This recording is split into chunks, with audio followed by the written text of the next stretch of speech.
Hello, my friends, and welcome back to another session with the older man. Yes, my friends, school's in. It's that time. It's time for us to let's talk money. Let's talk money. Let's talk money. Let's talk money. With the older man, he's got the wisdom, honey. Remember, whenever you're in doubt, always ask an older man, he'll show you the right route. Yes, it's that segment where we switch off from talking about relationships and everything else and just focus on how can I get a little bit more to combat this event that's occurring where Uncle Sam just keeps sucking from you guys. And it's not Uncle Sam if you're in Toronto. It's that good-looking guy. You know who I'm talking about. Yes, gentlemen, anywhere you're living in the world, they're sucking you dry. Governments either sucking you dry, the banks are sucking you dry, your credit card companies are sucking you dry. One of those things, and you got to hold on to every single dime that you make. Yes, you can make more, but the problem with that is usually the more you make, the more you want. But anyway, that's going too far. The point I'm trying to make, my friends, is this segment is to give you fresh ideas, new ways of thinking. This is where I want to open your mind and take you into a different realm so that you can make more money or make some. All right, my friends, before we proceed, please give me a thumbs up. Log into askanolderman.com. Book a session with me if you need help on anything at all, whether it's mentoring, whether it's making more money, your relationship, your marriage, it doesn't matter. The older man has some critical thinking skills that could help you, really can. And with that said, I want to basically start giving you guys some critical thinking lessons. In every single segment I'm going to do from now on, I'm going to explain a critical thinking theory. Something that you could use, something that will open your mind up. They're only small 1-minute segments. And so today's the first one. I'm going to read it, so let's get into it. And this one, we're talking about hindsight bias. People who are biased by their hindsight. And it's basically this. We perceive past events as having been more predictable than they actually are. I'll give you an example. After the underdog football team won, William said out loud, I knew this was going to happen all along. So in other words, the worse the consequences, the greater the hindsight bias. All right? Let me give you a relationship example. You ever heard women who's always saying, I knew he was going to cheat on me. I knew he was going to cheat on me. I know he was good all of this time, but I knew he was going to cheat. Hindsight is 20/20, as they put it. But it is a theory. It is also a critical thinking theory that hindsight bias is rampant amongst all of us. So always remember that whenever somebody say, I knew this was going to happen, it's basically they don't have superpowers, my friend. They're literally looking at what has happened in the past and realizing that it's going to happen again. There's always a possibility or a probability of it happening again. Women, for example, they keep picking the same guy and then thinking that they're going to get different results from that guy. If she keeps picking Pookie, hindsight, yeah, probability, possibility that he's going to cheat on her, yeah, very high. So she could say, oh, I knew that was going to happen. Yeah, you keep picking the same freaking guy. And the same thing occurs with men. If you keep picking these hoes that don't want to be faithful to you, and then you stress out about them cheating on you, same thing gonna happen, my friend. You're the idiot. You're the simp. Wake up. Hindsight bias. Okay, my friends, let's get into the first money matter.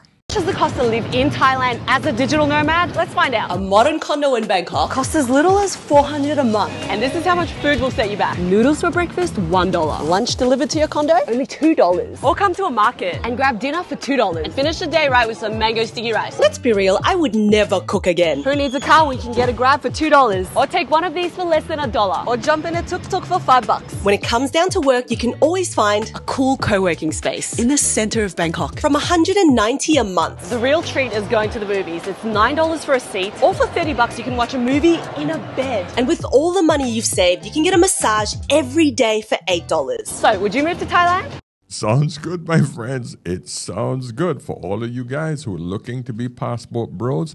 There you go. She's breaking it down for you. But you got to make sure that you have a remote job. You got to be making US dollars. If you're not doing at least $2.25 US dollars a month, you might not be living like this, but you can live a lot humbler. Humbler. You know what I'm talking about. All right, let's go to the next one. Men now avoid women at work. Another sign we're being punished for #MeToo. We can't win, my friend. Oh, stay away from women at work. They will complain that now we're punishing them. Yeah, I have nothing else to say about that. You guys can just get a giggle from that one. Let's move to the next one. Here's money. What's up, bro? What? That's your paycheck? Let me see it. Why do you want to see my check? Let me see it, bro. Bro, here. All right, cool. You just wanted to look at it? Go on. Okay. Weird. Hey, yo, hey, come here. I want half. Dude, get away from me. Give me half of it right now. Really? Appreciate it. God almighty, half of my damn. What's up, bro? Hey, come here. Give me some of that. Bro, what? Yeah, you just got paid, didn't you? Jesus. Appreciate it, Bubba. God. Payday! Come here. Hey, dang, here. Appreciate you. God, 100. What's up, buddy? Bro, what are you doing? Let's go to the store. Oh, my God. Come on, let's go to the store. Oh, boy. Man, it's rough out here, ain't it? I love that. Seriously, that is funny as hell. But the guy break it down really, really simple. After you get that paycheck, my friends, it doesn't stay with you long. And there's so many other people that are going to be coming for him. But pay yourself first, my friends. After you get rid of the big guys, the tax, rent, some groceries, then pay yourself. All right? Take care of the rest later on. Get rid of the high interest loans as fast as possible. Try to consolidate and try to get a low interest. Just my little 2 cents on that. All right. I didn't get to write for Marvel Comics because they somehow found me, because I did great work and they chose me and found me. That's not what happened. The thing about me is I'm not scared of people telling me no. I went on Fiverr.com and I paid someone like $30 to find the email address of the CEO of Marvel. I got the email address and I emailed the number 1 person and number 2 person over at Marvel. And I was basically like, hey, this is who I am. This is what I've done. I want to write for Marvel. And they didn't respond. I was like, all right. Then randomly, a year later, I get an email from an editor at Marvel asking me to write a story. You think that happened by accident? Stop waiting for your dreams to come to you and start going to get them. You're going to get a lot of no's and rejections and people ignoring you along the way. But it only takes one yes. So after I got to write a story in Wakanda Forever #1, I messaged the #1 person at Marvel and I said, hey, thanks. You know what he said? Sorry, it took so long to make this happen. Be aggressive with your goals, because the gap between where you are and where you want to go can literally kill you inside. The sister had no lies coming from her lips. Guys, you gotta hustle. You gotta be freaking aggressive. You know how many people send me things that they would like to sponsor? They want to be here on the show with me. They want to promote a product. They have products. They want things that they want to bloody sell. Now, I haven't started that part of the business yet, but I will. I have to. I have to get there now because, I'm building the business. But there are a lot of people just aggressively pushing themselves because They want to get in front of anyone who's up and coming. And these are smart people, man. I had a brother the other day who's a software engineer, and he's building out a complete program for memberships. And it's bloody amazing. And I'm seriously looking at helping promoting this brother because it's a good product. He's unknown. That's the only thing that's going to hurt him. But once he gets going and proven himself, I think this is going to be one of the biggest products. And I just tell you this as an example because this sister said exactly the same thing. You have to get out there and don't hold back from just throwing it out. Throw the ball out, man. Get the game rolling. Don't think that, they're not going to talk to me. They're not going to respond. If you don't throw the ball out, you don't know that you're in the game. You might as well just throw it out. You have nothing to lose, okay? So that's the lesson you should take from this. Someone else saying, I paid good money for that. We can't just give it away. Or that could be worth something someday. Take 30 seconds to watch this until the end because you were likely raised by a parent who overemphasized the perceived value of things, triggering you so letting go feels like a huge financial loss. Welcome to episode 2 of Relatable but Not Necessary Reasons Why We Hang On to Things and Are Paralyzed to Let Go. This mindset turns homes into storage spaces or museums for past purchases. You likely feel guilty about the money you spent, worry about the cost to replace things, or fantasize over the money you could potentially make if you sold. One strategy to overcome this mindset is to calculate the current cost of clutter. It's not just about the physical space these items take, but also your mental well-being now. Comment the word change for 4 more ways to make it easier to let go. Sorry, but the money left your bank account the day you bought things. Save and share this post with a friend, and let's journey together towards a decluttered home and a lighter heart. Oh, man. I thought I'd share this one because I kind of suffer from a little bit of this stuff, man.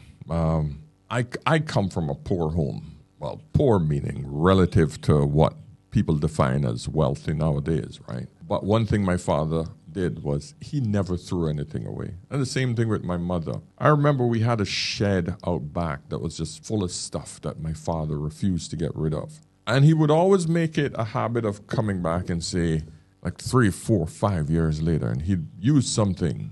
He'd always have this beautiful habit of saying, you see, I told you, we never throw this away. Look how we are use it now. Right?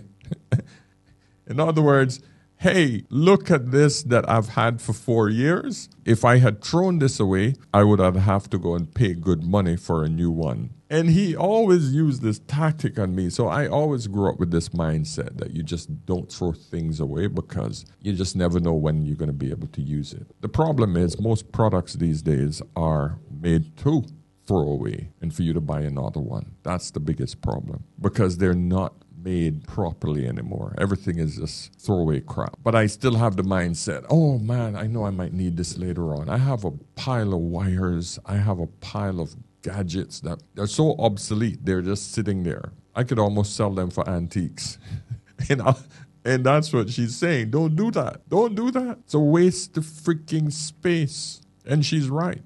I got a big room out there that could be used for a separate podcast studio, and I'll probably just have to clean that out now and do another podcast studio. Just saying, guys. Listen to what she says. Cash these things out. Use that extra money to pay off the bills so that you can get rid of the interest that is killing you and a lot of the debt that you have. All right?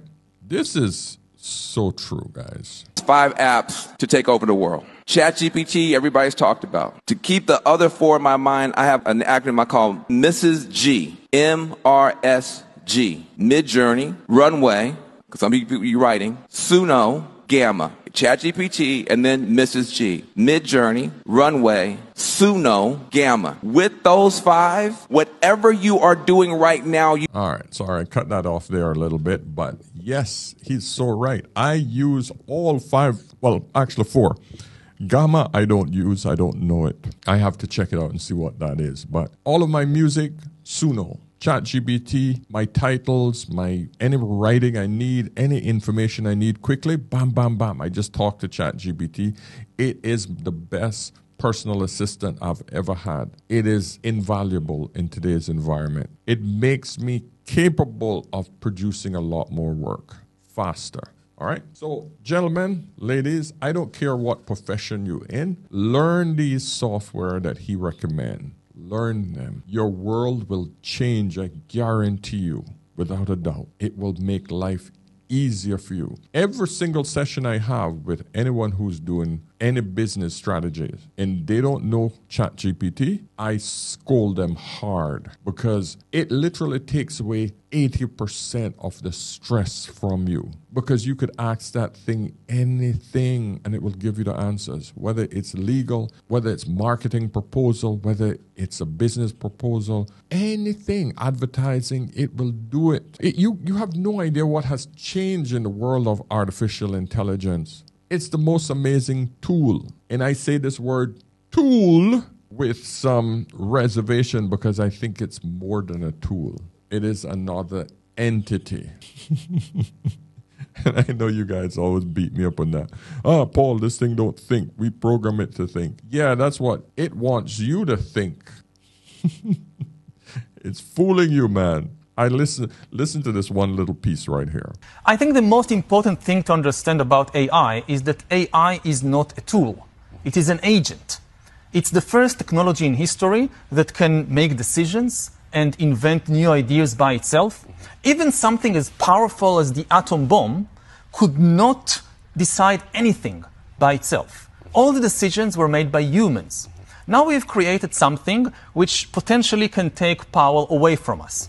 At present, it starts with very small things. Like, for instance, there was an experiment when OpenAI developed GPT-4, like 2 years ago. They wanted to test what can this thing do. So they gave it a task to solve CAPTCHA puzzles. The CAPTCHA puzzles, like when you go online and you want to access your bank or whatever, and they have this riddle that you have to solve, an image that you have to say what are the twisted words and then letters to make sure you are not a robot. Yeah, it's tough. I've taken the test. It's tough. Yeah. Is that a street light? Is that a bicycle wheel? I don't know. Let me do it again. Refresh. And it's really difficult for GPT-4. GPT-4 could not solve the CAPTCHA. But what GPT-4 did, it accessed TaskRabbit, which is an online site where you can hire humans to do different things for you. And it asked a human to solve the CAPTCHA for it. Mm-hmm. Now, the human got suspicious. The human asked, why do you need somebody to solve CAPTCHA for you? Are you a robot? It asked directly, are you a robot? And GPT-4 answered, no, I'm not a robot. I have a vision impairment, which is why I can't solve the CAPTCHA, so I need your help. So the truly evolved human is not somebody who's smarter. It's just somebody who gets somebody else to do the work for them. Smart. Yeah. Scary. Very scary. You guys think that this is just a tool? You don't understand. We have created an intelligent tool. And you don't see it as intelligence because you think that intelligence basically means you have to have a soul, whatever that is. You all can live in that land of there's a soul until you can show me where the soul is and until you can tell me what part of the body the soul resides and can we remove it from ourselves. Then, only then will I believe in a soul. But I know there's no such thing as a soul. It is whatever we conceive in our head, our conscience. And our conscience, the basic part of us, the only reason we have a conscience is because we are a species that can identify pain and suffering from another species, either one like us or like other people. And the only reason we have a conscience is because evolutionary, we realize that it is very important to treat other people well in order for them to reciprocate. And it was perfect for our survival. That is it. That's why other nationalities, other species have no problem killing us. Yeah, the Nazis looked at the Jews as scum, less than. When you program your mind to look at another person or individual or species as sub, meaning below you, you have no problem killing it. That's the reality of life, my friend. We have no problem slaughtering animals by the billions because they're below us and we can consume them. We even kill them for fun, hunting, sport hunting. Yeah. So all I'm trying to explain to you is once you have taken this idea of a soul out of it and a conscience out of it, Intelligence is just something that is learned. Every single bit of intelligence you and I have, we learn it from someone else. That is no difference than ChatGPT learning from us. But we are limited by the amount of intelligence that we can get at one time because our presence in front of one person and one mind and limited amount of minds we can absorb simultaneously. ChatGPT have access to this 8 billion minds that access the internet, my friend. That's what makes it scary and far superior to you. And it's only getting better by the second. So my only recommendation is you better learn to have it do whatever you want right now when you still have enough control. Use it as your personal assistant because it will help you without a doubt. All right. Sorry, I had to drag that out, but I'm trying to get you guys to think beyond just your limited capability, especially when it comes to what you have already learned. You don't know what you don't know.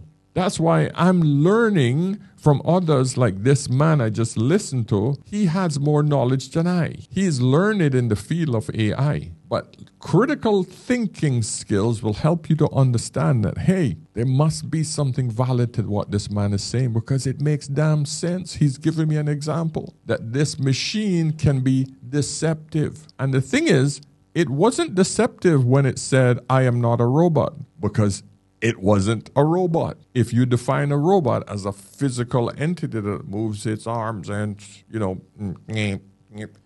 that's a robot. If the person had said, are you an artificial intelligence? It would have probably answered honestly because it was programmed to answer honestly. It answered just said, no, I'm not a robot. Finish. It just said, I'm visually impaired. It couldn't see. The answer is, yeah, couldn't see. 2 years ago, it couldn't see.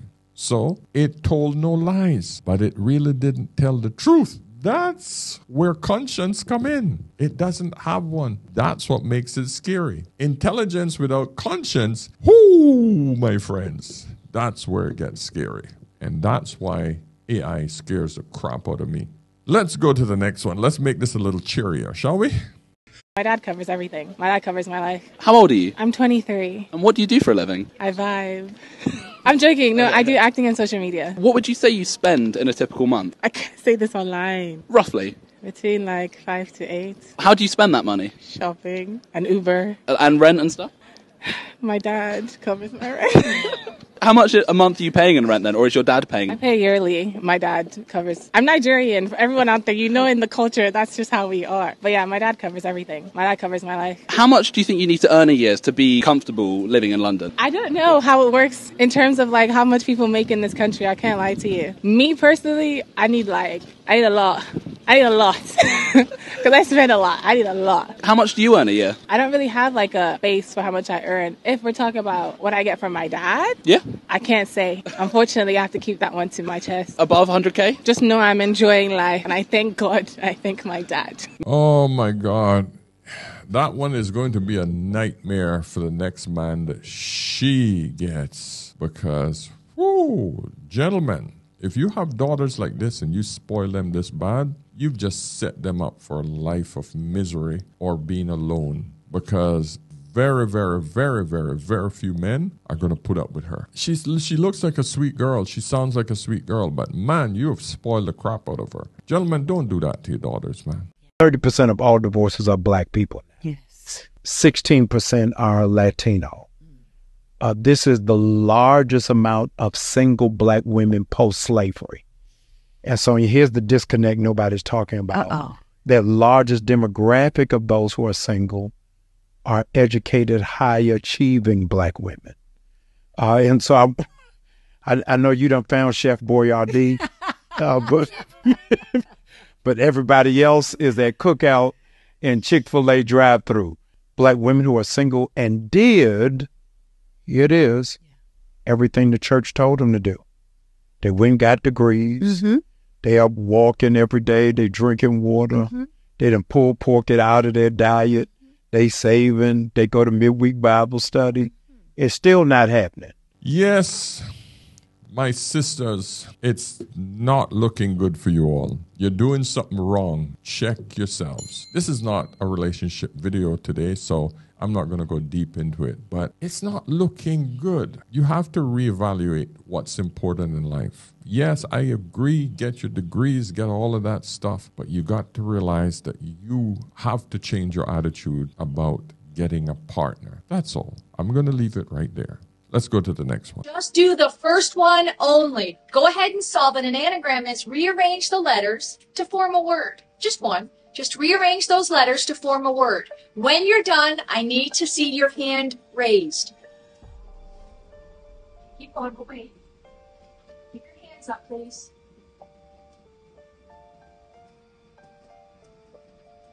Just do number one. Do it one. Number one. This isn't meant to be difficult. Okay, put your hands down. Let's just go to number two. Don't even worry about number one. Go to number two. Solve that one. Again, when you're done, I want to see your hands up. Everybody's hands down. We're going to go ahead and do number three. For number three, rearrange the letters, and as soon as you do, go ahead and put your hand up.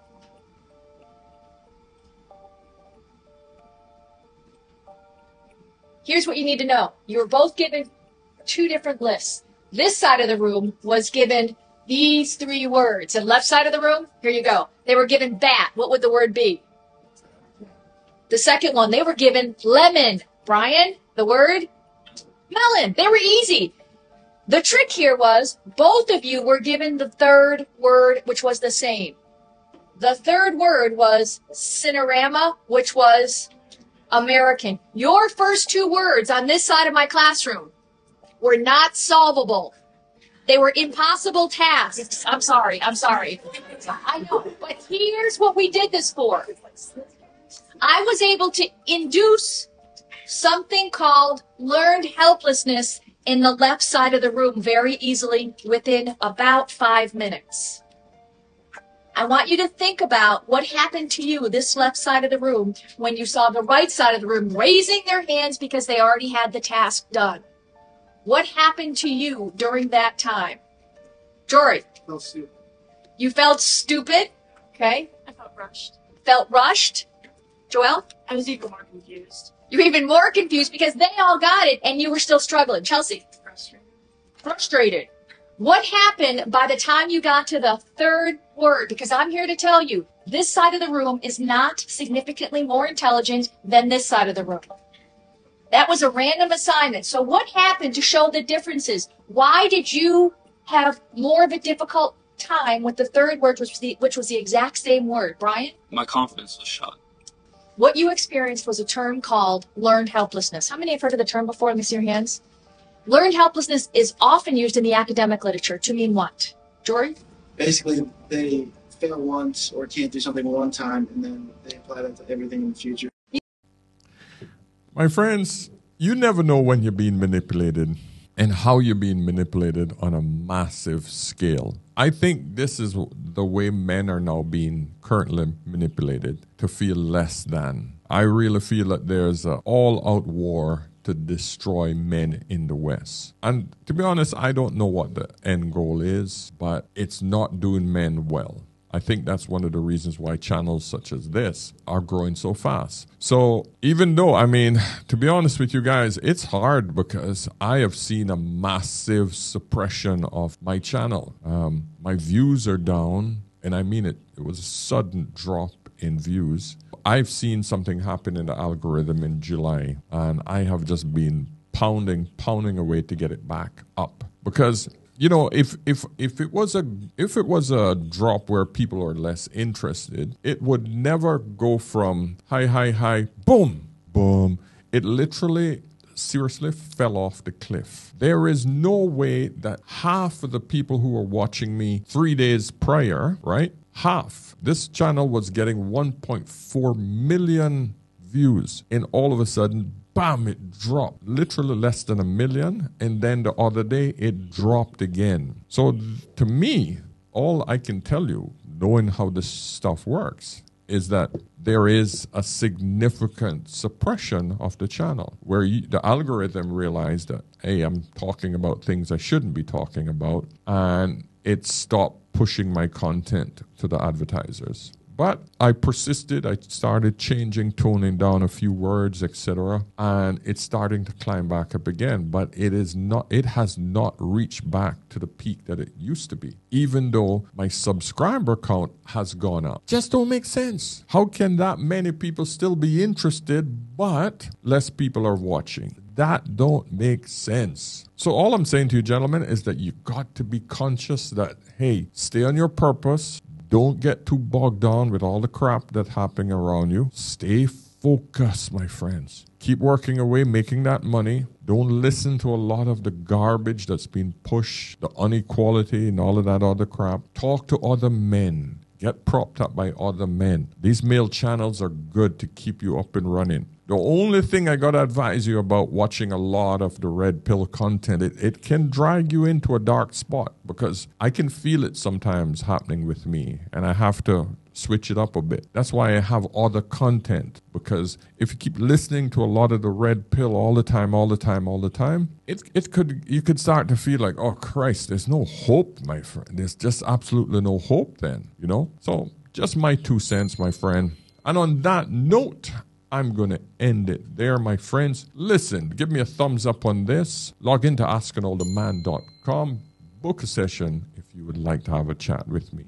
If you would like to do a collaboration, I am also open to that. So, hey, even if you just have a young channel, but you have something to say and you want to have a chat, by all means, let's do it, all right? So, with that said, remember, my friends, whenever in doubt, always, always ask an older man. I'll see you in the next one. Cheers.